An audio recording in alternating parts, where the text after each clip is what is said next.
Okay, magandang gabi po sa ating lahat. Salamat po sa inyo pong pakikisama dito po sa ating programa na ating pong ginaganap tuwing alas 7:30 ng gabi, Lunes, California time. Magandang gabi po. Ito si Brother Jel. Bumabati sa inyong lahat. Samahan niyo kami ngayong gabi para purihin ang ating Panginoon. Magandang gabi po sa inyong lahat. Ito po si Sister Andres, Sis Edith Andres. At samahan niyo po kami sa gabi ng panalangin. Ito po si Sister Noemi na bumabati sa inyo na maligayang panonood. Good evening, brothers and sisters all over the world. Ako po si Sister Luz Tayag. At katulad ng sinabi ng aking mga kapatid dito, ngayon ay this is the day, a victorious day in Christ Jesus our Lord, because the Lord hears our prayers. Kaya samahan niyo po kami. Kung ano po ang inyong mga daing, kung ano ang mga suliranin, bigatin na dinadala nyo, ibigay nyo po sa aming lahat. Kami po ay magdadasal at lahat tayo idadaing natin kay Lord Jesus, and He knows who we are, He knows what we are made for. Kaya titingin niya ang ating mga panalangin. Amen. Praise God. Meron po tayong gagawing kakaiba na hindi pa natin nagawa doon sa ating mga nakaraang programa. At mamaya po ay magkakaroon tayo ng connection. Kahit po tayo po ay nag-iwalay through the internet, akin pong i-extend ang aking kamay sa camera at ipatong po ninyo yung kamay ninyo dito. Ito po yung simbolo na kung saan ay konektado kayo, at ito yung simbolo rin na kung saan ang Panginoong Jesucristo, through the healing touch of the Lord Jesus Christ, ay gagaling po tayo. Amen. So mamaya po, abangan po ninyo yung ating oras ng panalangin dito sa ating programang Prayer Line G313 Live.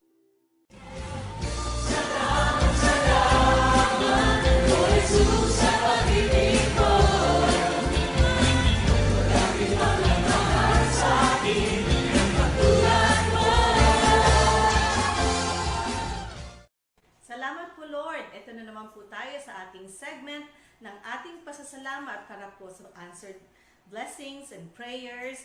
Ito po ang inyong kapatid na si Edith Andres. At magandang gabi po sa inyong lahat. Gusto po naming ibahagi ang lahat ng mga pasasalamat ng ating mga kapatiran sa mga kasagutan sa kanilang mga prayers. Unahin po natin ang pamilya na sina Ali, Shelby, Rika, and Haley.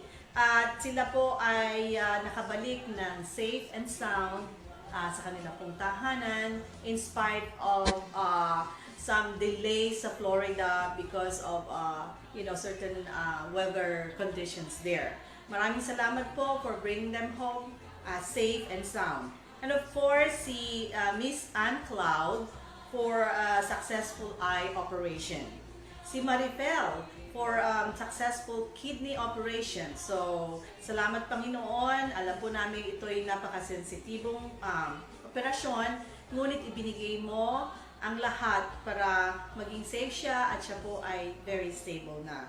And of course, para po kay Rodikyon and Chechekyon, sila ngayon ay nagpapagaling, wala na sa bingit ng ng emergency, at ito rin po ang naging daan upang magkaroon ng forgiveness and healing sa relationship sa kanilang pamilya. So Lord, ikaw talaga ay magnificent. So ikaw ang nagbibigay ng paminsan ang mga bagay-bagay na natitingnan namin na hindi maayos sa aming paningin, ngunit ginagawa mong isang bagay upang magkaroon ng mas magandang kasagutan. So para po sa pamilya ng mga Kyon, maraming salamat po for healing their relationship. At for Norma Jel Cruz, maraming salamat para sa batang ito na blessing for a new job. And para kay Elena, blessing din for a new job. For Marina Mangkaya, at very fast po ang kanyang application for US citizenship. So ito lang po ay ilan, at nagpapasalamat po kami sa inyong pakikinig at pag-stay sa amin ngayong gabi. Maraming kahit mawala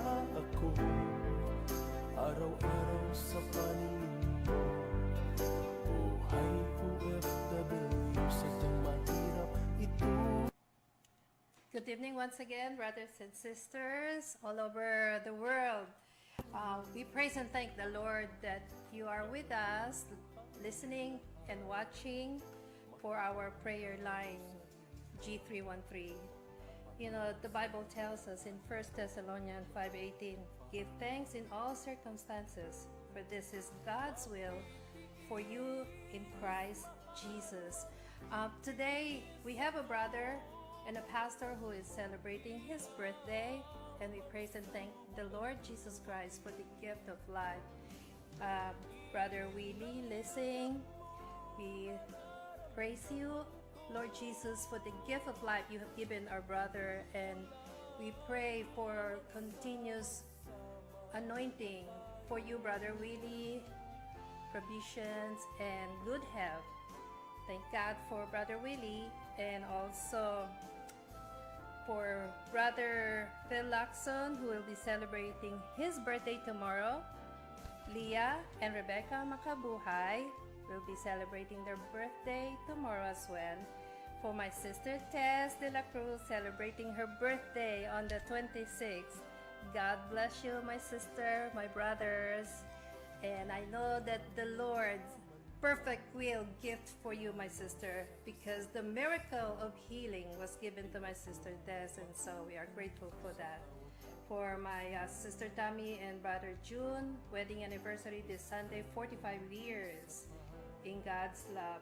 And for our brothers, sisters listening, watching today, Sister Chato, Marites, Sister Lita, Evelyn Luz, Dolores De Jesus, Resi Salungat, Sister Tess De La Cruz, Brother E.G., Enrica De La Cruz, Julius Castro Mayor. Thank you. May sarap umawi, awiting makalangit. Puso mo'y umiindat sa tuwa, sa gala, ligaya.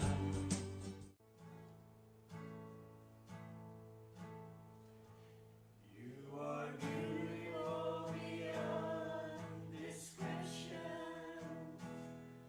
too marvelous for words, too wonderful for comprehension, like nothing ever seen.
us pray together.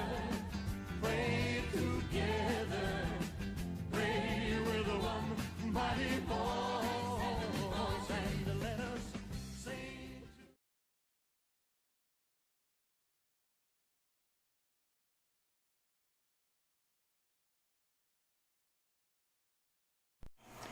Amen, praise God. Maraming pong salamat muli sa panahon ninyo na kayo ay makakasama namin sa ating pong pananalangin. Alam po ninyo, kung hindi po tayo nananalangin, manghihina po yung ating mga espiritu. Nakakaranas tayo ng iba't ibang mga problema, mga suliranin, kabigatan sa buhay. At kung minsan nakakasakit tayo, mga problemang personal, o kaya ay naging addict tayo sa bisyo. Pero alam po ninyo, mabuti na lamang po, meron tayong isang Diyos na buhay, isang Diyos na tapat, isang Diyos na banal. Meron po tayong gagawin ngayon na kung saan hindi natin nagawa ng mga nakaraang mga programa po natin. Magkakaroon po tayo ng symbolic connection. Mamaya po ay akin pong i-extend ang aking kamay dyan sa camera.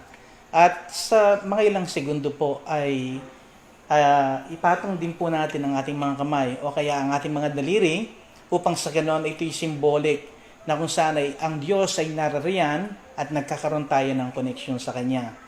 Ayon po sa Biblia, maraming beses po, maraming pagkakataon po na nagpagaling po ang Panginoon sa magitan po ng Kanyang touch o yung pagdampi ng Kanyang mga kamay sa mata, sa mga taong may ketongin, sa mga taong hindi nakakalakad, lahat po sila ay gumaling. Yun po ang healing touch ng ating Panginoon Jesucristo. Handa na po ba kayo? Ihanda po natin ang ating mga puso at espiritu sapagkat ang panalangin po ng taong ay may malinis na kalooban ay tunay po na dinidinig po ng ating Panginoon Jesucristo. Lalapit na po ako sa camera at lumapit na rin po kayo at idampi po ninyo ang inyong mga kamay. Ayan po. Magkakaroon po tayo ng connection sa Panginoon. Ito'y symbolic lamang po. At ito'y connection natin. Walang namamagitan po sa atin kung hindi ang presensya ng banal na Espiritu Santo.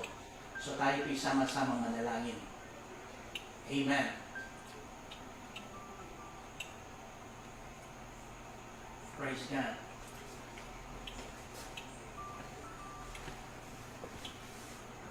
Amen. Praise the Lord. At tayo po ay mananalangin na po. Narito na po ang lahat po ng ating mga prayer requests. Ito na po lahat yung ating mga prayer requests. At sama-sama po tayong manalangin. Kung kayo po ay may mga requests, samahan po ninyo ako sa pananalangin. Kung kayo naman po ay first time ninyong makasama namin dito sa ating prayer line live, ay manatili lamang po tayo sa espiritu po ng pananalangin. Amen. Tinatawagan ko po ang kapatid na Sister Luz na basahin po niya yung ating mga power verse. Brothers and sisters, sa 1 Timothy 2:1-2, it says, I urge then, first of all, that petitions, prayers, intercession, and thanksgiving be made for all people, for kings and all those in authority, that we may live peaceful and quiet lives in all godliness and holiness. We pray for our nation, for our leaders. We pray for wisdom in making the right decision. We pray for the healing of our land, for peace, restoration, according to God's will.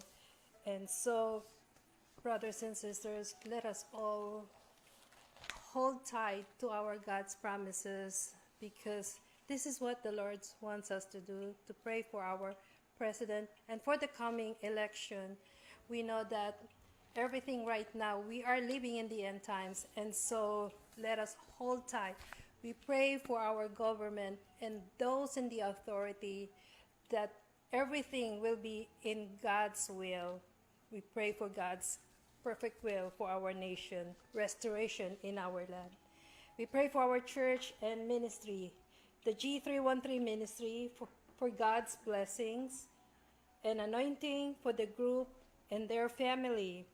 We pray for the Living Waters Ministry, blessing for all the elders, headed by Sister Nora and Sister Mita, and for all the family members. And for the CCFOC, blessing for all the elders, members, and their family. Praise God. Thank you, Lord. Amen. Amen. Praise God. So patuloy po tayong manatili sa espiritu po ng pananalangin. Tayo po'y nananalangin sapagkat naniniwala tayo na makakamit natin maging yung mga bagay na sa tingin natin ay hindi po natin makakamit. Sa Diyos po ay wala pong imposible. Amen. Praise God. So, dalangin po namin ang prayer and physical and spiritual blessing po para sa mga kababayan namin ito, si Vera Enriquez Isberto, Presi Carbonell, Robert Co, Robert Guerrero, Max Salvador, Cesar Medina, Ben Paraon, Jep, Joseph Enrica, at si Nanay Anacleta Cipriano, at si Michelin Mariano. Lord, we pray, Lord, na nawa ay magkaroon sila ng kalakasang pisikal at kalakasang espiritual. Lord, continuously we pray for Angel Mendoza, mabilis na recovery, Panginoon. We pray for Marlene Batino ng California, good health at physical and spiritual guidance, Panginoon, bilang isang lingkod ng Diyos. Si Joey A., spiritual guidance and wisdom sa kanyang ministeryo. Si Danny Ocampo ng Bulacan, Panginoon, anointing po para po sa lingkod mo na mabless po ang kanyang ministeryo. Jeannie and Juliet Roman, physical and spiritual blessings. Si Anoy Bartolome ng Fairview, Quezon City. Lord, gabayan mo po siya, Panginoon. May mga kung ano man po ang kanyang mga problema dinadanas sa kaorasan ito. I pray, Lord, touch po ninyo si Annie, Panginoon, sa kaorasan ito. Si Tess Ong, Panginoon, proteksyon ng kanyang pamilya sa Pilipinas at maging sa kanya rin, Lord. I am praying, O Lord, at kung ano man po yung kanyang nararamdaman o mga pananakit sa katawan, I pray, Lord, for healing for Tess Ong, Lord. Kay Reginald Lakian, Lord, I pray for complete recovery, mabilis na pag-recover mula po sa kanyang pagkaka-stroke. Si Gina Han, Lord, for comfort, emotional strength. Si Max Salvador, recovery and complete healing po para sa kanyang heart surgery. And we pray, Lord, for Ben Paraon, complete recovery. Si Deacon Robert Guerrero, for spiritual strength and wisdom. Si Manny Ilagan po, complete recovery and healing. Si Cesar Medina, kaya din po kagalingan sa lahat ng karamdaman niya. And I pray, Lord, na magkaroon ng puwang sa kanyang puso ang aming Panginoong Jesucristo. Si Vanessa Turok, O God, na katatapos lamang niya ng koleyo. I pray, Lord, for the right job, sa tamang trabaho po para kay Vanessa. Lord, kay Brother Chuck, Lord, I pray, Lord, in the name of Jesus. Lord, I pray in the name of Jesus, touch Brother Chuck at this very moment, O God. Hawakan mo siya, Panginoon, at bigyan mo siya ng kagalingan sa kanyang mga sugat, Panginoon. And I pray for spiritual strength also and emotional strength. Kay Joe Phillips, complete healing po para sa kanyang kanang balikat, Panginoon. Spiritual strength also sa mga pagsubok at na dumating sa kanyang buhay. Kay Mita Ambal, complete healing po sa kanyang right arm at saka sa kanyang likuran. Lord, in the name of Jesus, I rebuke, O God, the back pain, lahat po ng mga karamdaman niya sa kanyang katawan. And I pray, Lord, touch this woman, O Lord, in the name of Jesus. In the name of Jesus. At lahat po ng mga college student, Panginoon, na ngayon ay nasa eskwelahan, we pray, Lord, na magbabalik na po sa kanilang pag-aaral, sa koleyo. Lord, we pray for guidance and protection po, Panginoon. Kay Tatay Cipriano po, Tolentino, at Michael Gordon, at Sister Lydia, I pray, Lord, continuously, O God, ito man na idulot ng katandaan, I pray, Lord, na nawa ay magbalik ang kanyang memory, Panginoon ko, na sapat upang sa ganoon ay makilala kanya at madama niya, O Diyos, ang iyong banal na presensya, Lord. In the name of Jesus, hawakan po ninyo ang buhay ni Tatay Cipriano, Lord. Lord, we pray for Sister Rawu, continuous healing po sa kanyang stroke. Lord, I pray, Lord, lahat ng mga naapektuhan, na damage na ugat sa kanyang katawan and muscles, I pray in the name of Jesus, O God, in the name of Jesus, touch Sister Rawu, O God. Kay Brother Arnel, Panginoon, na ma-restore po ang kanyang paningin. Lord, as we have extended our hand, O God, at nagkaroon kami ng koneksyon sa inyo through our faith, O God. Alam namin, Panginoon, ito'y tanda ng aming pananampalataya. It is an act of faith, katulad ng babaeng dinudugo for 12 years. Ang sabi niya, basta't mahawakan ko lamang ang laylayan ng damit ng Panginoon, gagaling ako. And I encourage everybody, mga kapatid na nasa Middle East, nasa Pilipinas, magkaroon kayo ng pananampalataya katulad ng babaeng ito na ang kanyang intensyon ay mahawakan niya ang laylayan ng damit ng Panginoon Jesucristo at may lumabas na pananampalataya o kapangyarihan mula sa Panginoon.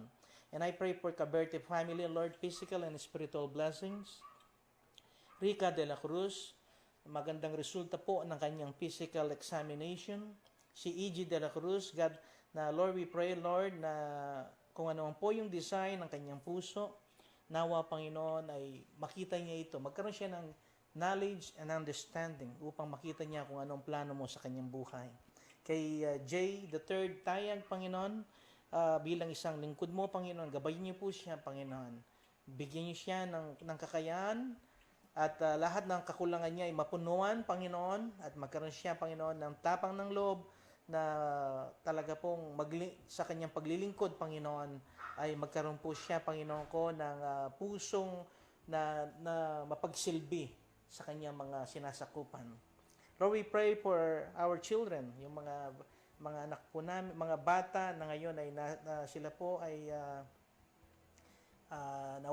nawawalay ng landas, Panginoon. We pray na lahat ng mga kanilang mga suliranin, trouble na kanilang kinasasangkutan o yung mga likong gawain, I pray na katulad po ng paglalasing, mga drugs, at mga sexual desire. I pray, Lord, na lahat ng mga kilala namin, mga kabataan, mga anak namin, mga pamangkin, mga kapitbahay, Lord, I pray, Lord, touch their heart, oh God, in the name of Jesus. In the name of Jesus. Lord, we also pray, Lord, sa lahat po ng mga kabataan na ngayon ay gumugugol ng napakaraming oras, O Diyos, sa paghahanap ng mga Pokemon, Panginoon. I pray, Lord, na makita nila sa kanilang puso, Ikaw, Panginoon Diyos, ay matagal nang naghahanap sa kanila. I pray, O God, magpakita sila sa iyo, Panginoon, upang sa ganon ay makilala kanila, Panginoon. And I pray for Para Anderson, Panginoon, meron po siyang mga karamdaman sa balat. And I am praying, O Lord, katulad ng ginawa mo noong ikaw ay naririto, maraming sakit sa balat ay gumaling, walang ketong na hindi gumaling, O Lord, in the name of Jesus, we release the power of healing para kay Para Anderson. Kay Marina Bangkaya at Eli Matarong, Panginoon, na nawa ay mabigyan sila ng trabaho na sapat sa kanila, tamang-tama sa desire ng kanilang puso at tamang-tama sa kanilang pangangailangan. Lord, kay Ana Caboyan, praying for God's salvation, O Lord.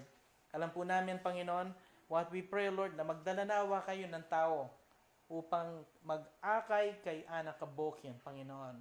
Isang tao merong puso na kung saan ay kakakitaan siya ng lahat ng mga sangkap na makikita sa aming Panginoong Jesucristo. Kay Orange, O God, nawa patuloy niyo po siyang gabayan saan man siya naroon.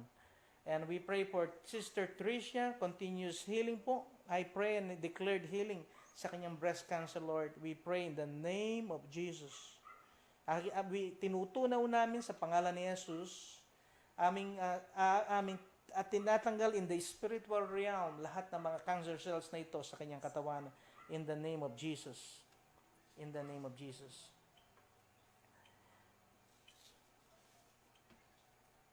Lord, we pray for Marina Bangkaya that God will open the door for opportunity sa kanyang buhay. Evelyn, sa kanya pong mga arthritis, O God. And ito po'y galing sa kalaban, ito, kung ano man po ang kadahilanan kung bakit sumasakit ang kanyang kalamnan, mga buto-buto, Panginoon, I pray for healing for Evelyn, Panginoon. Rudy and Celia, kapayapaan sa kanyang puso, Panginoon.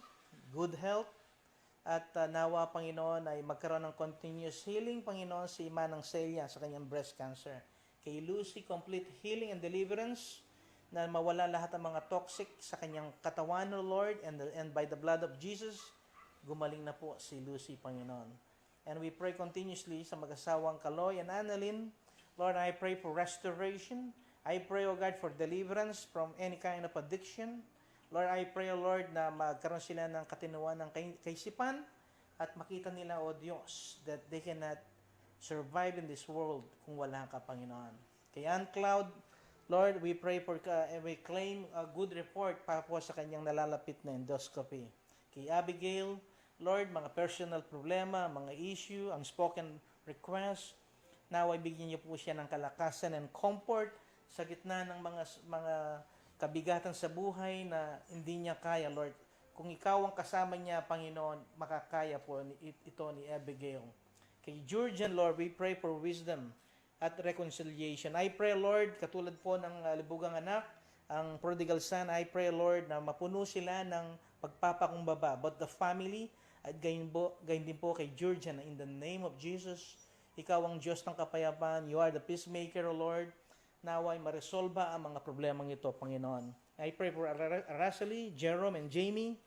Lord, gabayin niyo po sila, Panginoon. I pray for restoration, Panginoon. I pray na mabuong muli sila, Panginoon. I pray, Lord, na kayo po magbigay ng good health at good health po sa kanilang lahat, lalong-lalo na po kay Jerome, O Lord. And thank you, Lord, sa mga success na kanilang natamo, lalong-lalo na po kay Jamie sa kanyang pag-aaral, Lord. We pray for Evelyn Leos, Panginoon, Dolores De Jesus, at kay Marites, Lord, proteksyon po sa kanila at kapayapaan sa puso. Pero alam po namin, kung wala ka sa aming mga puso, we will never have peace in our heart. I pray, O Lord, for a relationship sa kanilang mga buhay. Ikaw ay kanilang matagpuan, Panginoon. I pray, Lord, for Marisa Tolentino, Nasik, na nasa Abu Dhabi. Lord, we pray for strength, Panginoon. Malayo sila, Panginoon. Nalulumbay sila, homesick sila. We pray, Lord, nawa ay itong kalungkutan ito ay mapunan, Panginoon. The Holy Spirit is the one who can give us, O God, the strength, O Lord. It's our spirit. Your spirit is our comforter, Panginoon. We pray for protection and provision. Walang anumang kasangkapan ng diablo na pwedeng manakit sa kanila. And Lord, we pray for the family of Lourdes Castro. Protection, O Lord, good health. Si Lourdes Castro po ay isang kaklase ko po sa college. At siya rin po ay isang mabuting kaibigan sa akin. I am praying, O Lord, na gabay niyo po siya sa sakripisyo niya bilang isang ina ng tahanan. Nandun siya sa Israel. And I pray, Lord, gabayan niyo po siya, Panginoon. Mapuno bless mo ang lahat ng hawakan ng kanyang mga kamay. Pagpalain mo rin ang kanyang mga amo, Panginoon, yung kanyang mga na patuloy na nagbe-bless sa kanya, Lord. Salamat po sa kanyang buhay. Naway kahit malayo siya, lumago po ang kanyang buhay espiritual. Kay Roddy Kian, Lord, suffering from kidney problem, Lord, touch Roddy Kian, Lord, in the name of Jesus. I pray for healing for Rodney Kian, no Lord. At ganyan din po si Richard Merck, Panginoon. I pray, Lord, na patuloy mo pong i-extend ang iyong mapagpalang kamay na puno ng kagalingan. I pray for Richard Merck, O Lord, for physical strength and fast recovery, Panginoon, kay Richard Merck. Kay Katrina, nanawa, Panginoon ko, she may be accepted in the new job she's applying for, Panginoon. Kung ano man po ito, Panginoon, I pray kayo po ang siyang manguna at gumabay sa kanya, Panginoon. And Linda and Anita, praying for good health, Panginoon, kapayapaan, at nawa, Panginoon, ang mga pangailangang pinansyal na ito, Lord. And I pray, Lord, in the name of Jesus, O God, in the name of Jesus, gabayan niyo po sila at mapunan ang kanilang mga kapangailangan. Kay Ferdinand, O God, praying for God's favor, Panginoon. Nawa ay magkaroon siya ng wisdom, masunod niya kung anong pinakamabuti para sa kanyang buhay. Lord, kay Sister Rica at Tess de la Cruz, claiming good results sa kanilang physical test previously done, Panginoon. I pray, Lord, in the name of Jesus. Now, Panginoon, kayo po ang siyang kumilos at manguna sa mga examination na ito. Kay Pinky Caberte, Sister Pinky Caberte, we're praying, O Lord, for your divine intervention, good result sa kanyang CT scan at sa kanyang physical test, Lord. Kayo po ang siyang pumatnubay sa processing ito, Lord. Kay Romera Malyari, Panginoon, Lord, we pray, Lord, na at ang kanyang apo na si Paul Teddy Magpantay, kagalingan po, kompletong kagalingan mula po sa dengue. Lord, I claim healing po para po kay sa apo ni Rowena Malyari in the name of Jesus. In the name of Jesus. Lord, we pray continuously for Sister Pinky, healing po, relationship with the daughter. Lord, for kay Melba, kagalingan po ng anumang karamdaman niya sa oras na ito. Kay Sister Pinky po, yun nga po, yung negative clear test result ng examination. At kay Nick, safety and protection kung saan man siya po dadako, pupunta. I pray, Lord, gabayin niyo po si Nick. At kay Kat, Panginoon, ito man ay bagong trabaho, ito man ay, oh God, na relocation job, Lord, in the name of Jesus, Lord, I pray, I declared, oh God, na nawa ay nandito ang karunungan mo, nandito ang iyong paggabay kay Kat, Panginoon. At kay Presi Salunga, Panginoon, na nasa Dubai, Lord, prayer po para sa kanyang pamangkin ng kanyang asawa na si Cheryl, na nawa daw ay malampasan niya ang lahat ng mga problema. Lord, at bigyan siya po ng kaliwanagan ng kaisipan na sana po ay masumpungan niya kayo, makilala niya kayo, at kayo ang magbibigay ng liwanag at magbibigay sa kanya, Panginoon, ko ng kapahingan. Lord, kami po lahat ay napapagod, Panginoon. Pero alam po namin kung wala ka sa puso namin, talaga pong kami po'y susuko. So we pray, Lord, na nawa itong si Cheryl, matagpuan kanya at matagpuan mo siya, Panginoon ko. And I claim, O God, the miracle power of healing, both physical and spiritual, para po kay Cheryl, Panginoon. At mga problema nila sa Saudi, yung sweldo po ng mga OFW na hindi po na naibibigay, I pray, Lord, na matouch po ang mga dandamin ng mga employer nila na naway bigay nila ang karapat-dapat para po sa kanila, Panginoon. Hallelujah, Lord. Thank you, Jesus. At patuloy ko pong nilalapit sa inyo at Thanksgiving po para po kay Henry Pangilinan, Panginoon, na ngayon po ay meron po siyang nagse-celebrate po ng kanyang birthday. Lord, pagpalain mo po itong si Henry Pangilinan, Panginoon. Gabayin niyo po siya, Panginoon. Nasaan man siya dito sa daigdig na ito, I pray, Lord, na maramdaman niya yung banal na presensya. Hallelujah, Lord. So kami pong lahat, Panginoon, ay nagpupuri at nagpapasalamat sa nakarang sandali na amin pong nailagak lahat po ng mga pangangailangan namin, mga desire ng aming mga puso, financial, kagalingan, at solusyon sa mga problema namin sa buhay, at karunungan, kalakasan upang mapagtagumpayan namin ang mga pagsubok na dumarating sa aming mga buhay. Lord, paano na kami kung wala ka? Paano na kami kung wala kaming kakayahan na makapanalangin, Panginoon? So, we give you all the praise at amin pong binabalik ang lahat ng kapurihan at pasasalamat sa tanging pangalan ng aming Panginoong Yesus. At lahat po ay magsabi ng Amen. Amen.